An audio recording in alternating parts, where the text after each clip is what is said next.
Welcome to Retail's Most Wanted, the podcast that examines the latest issues related to organized retail crime and how retailers and policymakers are fighting back against today's organized crime syndicates. Coming up on today's show, we'll be joined by James Russell, a supervising special agent for the case strike force with the Utah Attorney General's office. But first, a quick message from our sponsors. Retail's Most Wanted is brought to you in partnership with the Attorney General Alliance, where U.S. State Attorneys General collaborate on emerging legal issues and the rule of law at home and across borders. Learn more at agalliance.com. Retail's Most Wanted is brought to you in partnership with LVT, securing physical environments through intelligent automation. Learn more at lvt.com. That's lvt.com. The case strike force, or Crimes Against Statewide Economy, was formed 4 years ago to tackle the rising issue of organized retail crime here in Utah.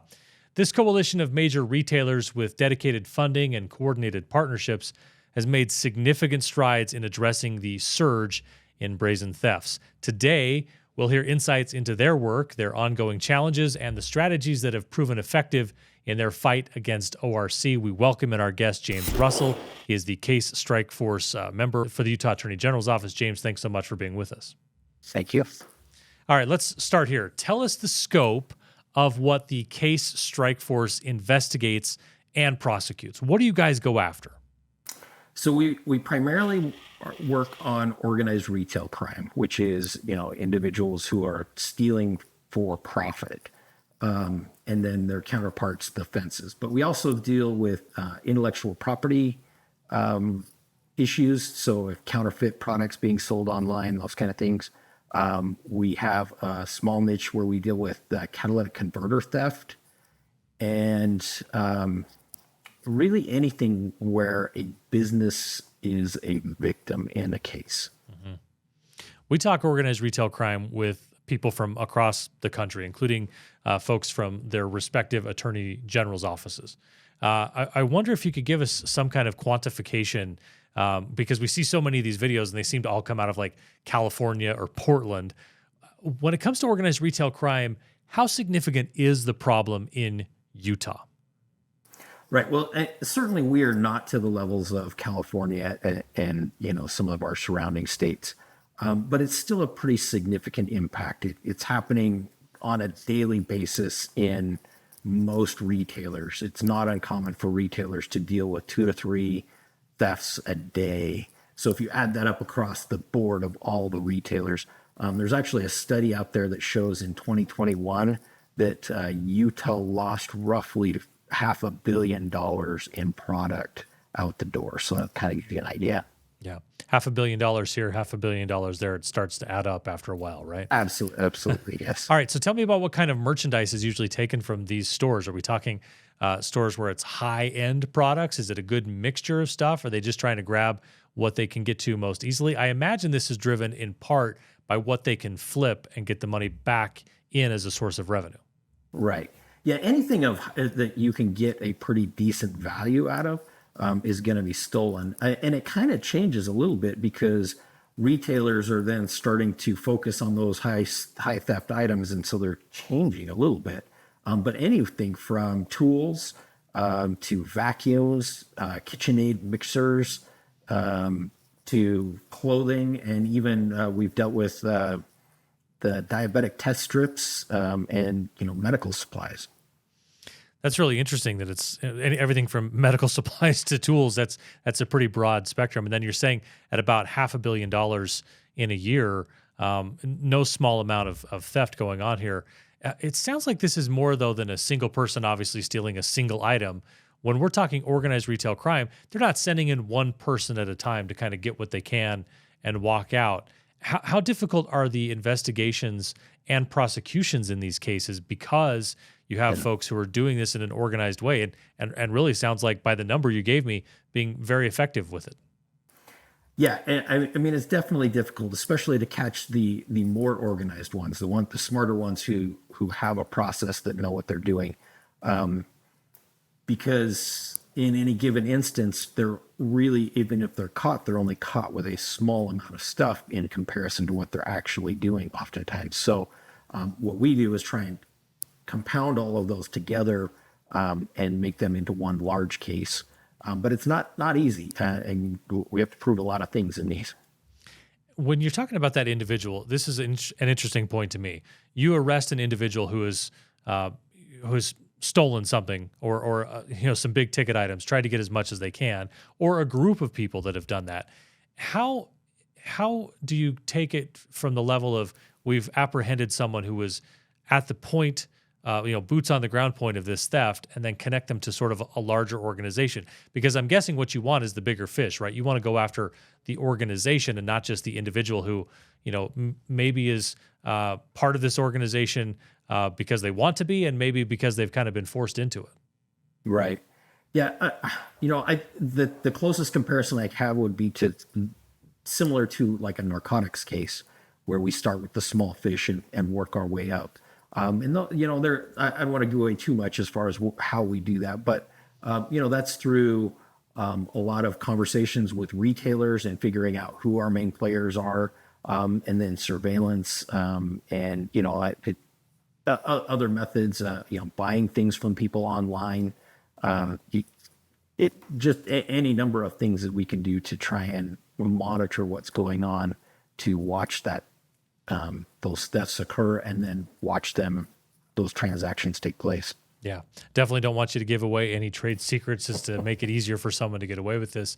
So you've got individuals who you apprehend. You're trying to kind of aggregate all that. What types of charges do the suspects typically face, and are the penalties at the appropriate level in your view? So for us, we generally deal in what would be second-degree felony range. So anything over $5,000 in total value is what we generally deal with. But like I say, that's compounding over time. So oftentimes it's $100 here, $500 here, $1,000 there, till we add all of that up. And then in terms of, are we getting enough out of those charges? I would say certainly, it's frustrating to lock someone up and then they are out the next day. So in those kind of terms, no, we're not getting maybe what I'd like to see. But at the same time, we've been really successful with some restitution issues, and with dealing with trying to, I think we're at least tamping down the problem. Yeah. When you talk about aggregation of charges, how does that work on the legal side? I really just don't know. I would love for you to kind of explain it to me. All right, you arrest an individual as part of some type of ORC operation, right? But maybe they only stole $200 worth of tools, for example. Do you work on prosecuting that, and then the next they sort of go do their time or whatever the punishment may be on that, and then they come out and they are a repeat offender? Do you get to add the second offense to the first offense, or is the first offense done in that case? And so do you have to wait and kind of let them aggregate? I don't understand the blocking and tackling of that. Right. So aggregation happens before we charge. So we can't aggregate after. You can do enhancements after. So if someone has committed a felony level offense in theft, they can actually, their next crimes can be enhanced. But that's different than aggregating. So aggregating is generally where, and it's almost always, we have to be in good relationships with the retailers who are saying, hey, this guy's a problem. And not only has he stolen from our store here in Salt Lake City, but he's also stolen from St. George and from West Jordan and Logan. And so we have 10 thefts on this person across the state of Utah.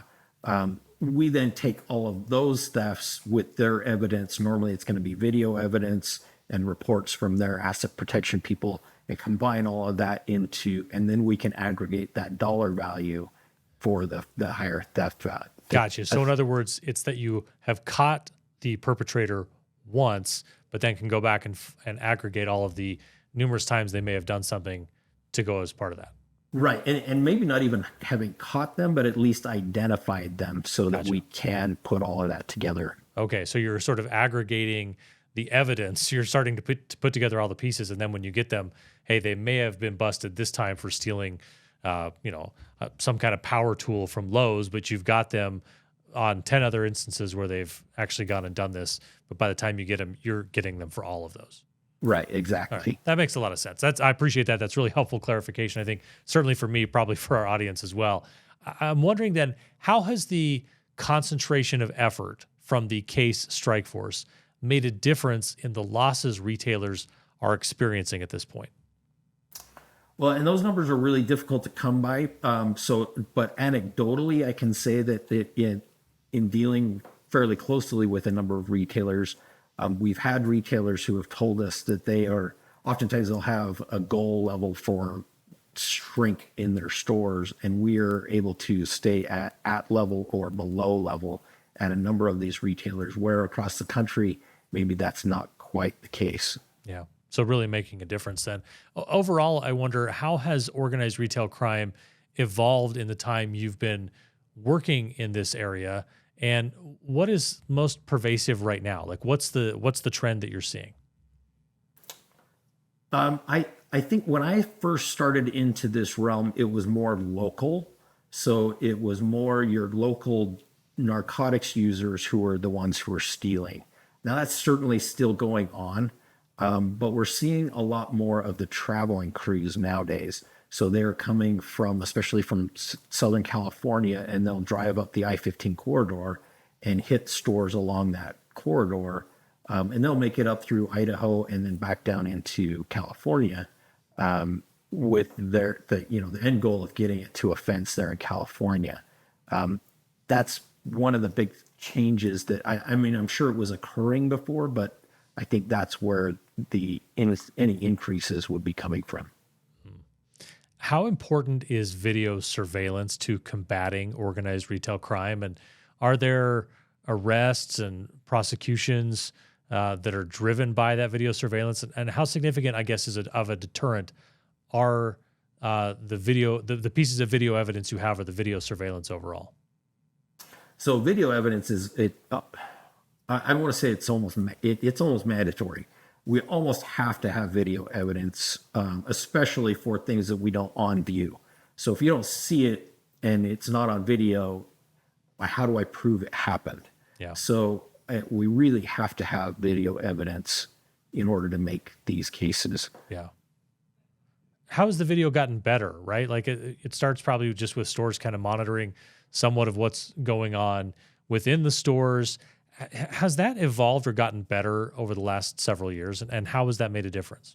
Yeah, certainly. I mean, especially when I started in my career, everything was VHS tapes, which would degrade in quality. And normally, they would put the cameras way up in the far corners, and you might be able to tell like what color shirt they had, and that was about it.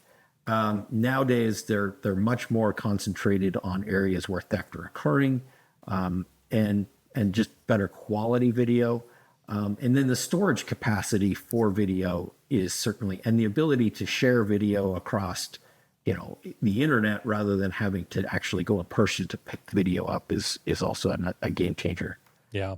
Do you see, this may be sort of an off the wall question, but I wonder, as every business and every sector is adopting more artificial intelligence, have you seen yet the impact of how artificial intelligence can work with the video to understand, pick out patterns or help you make connections there? Or are we still just sort of on the very beginning tip of that? Yeah, I think we're really on the very tip of that. I've not seen any cases where I've been able to actually witness AI actually having an influence. But it certainly makes sense that they can pick out patterns. And I'm sure that that would not be too far out before we're actually seeing those kind of cases. All right, I'm going to get you out of here on this. What should consumers know if they see someone stealing merchandise from a store? What do you want them to do? Well, certainly, first off, don't intervene. Too many people have been hurt by intervening in these kind of cases. But be a good witness, and if you can, this video is awesome.